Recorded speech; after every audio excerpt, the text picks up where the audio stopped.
तो speed control का जो न्यूमेरिकल है उसमें देखो हर क्वेश्चन में तुमको हिंट दिया रहेगा कहाँ से स्टार्ट करना है।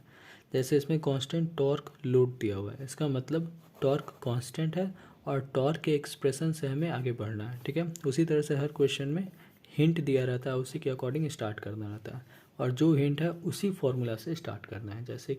जैसे यहाँ पे देखो टॉर्क का एक्सप्रेशन से स्टार्ट हुआ है और इसमें सिर्फ और सिर्फ दो ही स्पीड कंट्रोल में सिर्फ दो ही फॉर्मूला से बनेगा। एक है तुम्हारा टॉर्क का, दूसरा ईएमएफ, ठीक ना। टॉर्क का जो एक्सप्रेशन है और ईएमएफ का जो एक्सप्रेशन है, ये दोनों को कंबाइन कर देने से सॉल्यूशन हमारा आ जाएगा, ठीक है। बस अब इसके बाद आता है ब्रेकिंग इन डीसी मशीन। 3 तरह का ब्रेकिंग होता है, पहला रीजनरेटिव, दूसरा प्लगिंग और तीसरा डायनेमिक ब्रेक। रीजनरेटिव में क्या करते हैं कि जो फ्लक्स है, समझे, इसमें क्या है, मोटर चल रहा है और चलने के दौरान ही हम लोग ये सब ऑपरेशन परफॉर्म करते हैं। तो चलने के दौरान रीजनरेटिव में हम लोग क्या करेंगे, फ्लक्स को इंक्रीज़ कर देंगे, ठीक है। अभी हम लोग क्या पढ़े थे, दैट इज़ तुम्हारा स्पीड कंट्रोल में हम लोग पढ़े थे शंट मोटर में कि अगर फ्लक्स को हम लोग डिक्रीज़ करते हैं तो मोटर का स्पीड बढ़ता है। तो इसी का अपोजिट, अगर फ्लक्स को इंक्रीज़ करें तो मोटर का स्पीड को डिक्रीज़ करना चाहिए, उसी लॉजिक से। साथ ही साथ सिंक्रोनस और 3 फेज इंडक्शन मशीन में हम लोग पढ़े हैं कि फ्लक्स को इंक्रीज़ करने से, फ्लक्स अगर तुम्हारा इंक्रीज़ हो जाएगा सेम स्पीड पे, उसी स्पीड पे फ्लक्स को बढ़ा देंगे तो क्या हो जाएगा कि इंड्यूस्ड ईएमएफ टर्मिनल वोल्टेज से बड़ा हो जाएगा, तो उस समय ये डिस्चार्ज करने लगेगा। मतलब इसका जो ईएमएफ है, मतलब इसका जो काइनेटिक एनर्जी है तुम्हारा मशीन का, वो जाने लगेगा लोड में, सप्लाई में, ठीक है। तो उसके कारण क्या होगा, मशीन चला जाएगा जनरेटिंग मोड में और धीरे धीरे वो रुक जाएगा। इसमें ब्रेकिंग टाइम बहुत ज़्यादा होता है और धीरे धीरे मशीन रुकता है। अब आता है दूसरा, दैट इज़ प्लगिंग। प्लगिंग में क्या करते हैं कि रनिंग मशीन में हम लोग टर्मिनल्स को रिवर्स कर देते हैं। कौन सा टर्मिनल, तो या तो फील्ड टर्मिनल या फिर तो तुम्हारा आर्मेचर टर्मिनल, ठीक है। ये देखो, ये एग्जांपल है, शंट मशीन है, ठीक है, शंट मोटर है।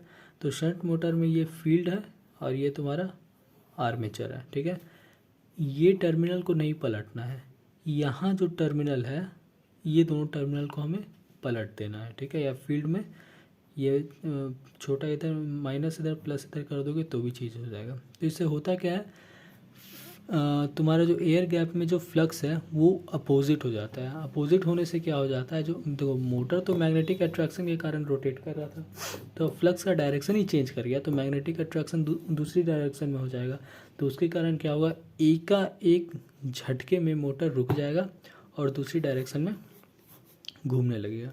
तो जब मोटर रुक जाता है उस समय हम लोग सप्लाई बंद कर देते हैं। अगर सप्लाई बंद नहीं किए तो अपोजिट डायरेक्शन में वो रोटेट करने लगेगा।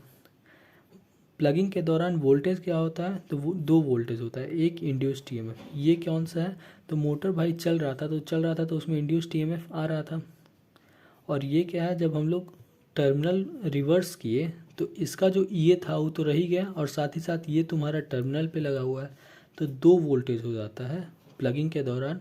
और वोल्टेज बढ़ने के कारण, देखो एक्चुअल में वोल्टेज यही था, बिफोर प्लगिंग वोल्टेज ये था और इसके कारण ये आ रहा था और इसी के कारण करंट भी फ्लो कर रहा था। लेकिन प्लगिंग के दौरान चूँकि 2 वोल्टेज हो गया तो करंट क्या होगा, इंक्रीज़ कर जाएगा, क्योंकि वोल्टेज ही तुम्हारा नियर टू डबल हो गया है, तो करंट भी इंक्रीज़ कर जाएगा। तो प्लगिंग के दौरान करंट का वैल्यू ये देते हैं, ये क्या है, तो हाई वैल्यू ऑफ करंट को कंज्यूम करने के लिए हम लोग एक ठो रजिस्टर लगाते हैं जिसको बोलते हैं करंट लिमिटिंग रजिस्टर, ठीक है। इसका काम ये होता है कि जो हाई वैल्यू ऑफ करंट है वो जब आर्मेचर कॉइल में बहेगा तो यहाँ पे बहुत ही हाई I2R लॉस होगा, जिसके कारण ये जल भी सकता है। तो इसी के लिए इस करंट को कंज्यूम करने के लिए एक एक्सटर्नल रजिस्टर लगा देते हैं, तो करंट का फॉर्मूला ये हो जाता है। ये तुम्हें न्यूमेरिकल में यूज़ करना है, ठीक है। तीसरा आता है डायनेमिक। डायनेमिक में क्या होता है कि चलते मोटर के दौरान आउटपुट टर्मिनल पे हम लोग सप्लाई को हटा के एक ठो लोड लगा देते हैं। ये क्या होता है, बेसिकली हाई वैल्यू रजिस्टर होता है, जिसके कारण क्या होता है, ये चला जाता है जनरेटिंग मोड में और ये अपना काइनेटिक एनर्जी इस लोड के अक्रॉस वेस्ट करने लगता है, ठीक है। धीरे धीरे मोटर इसमें रुक जाएगा, ठीक है।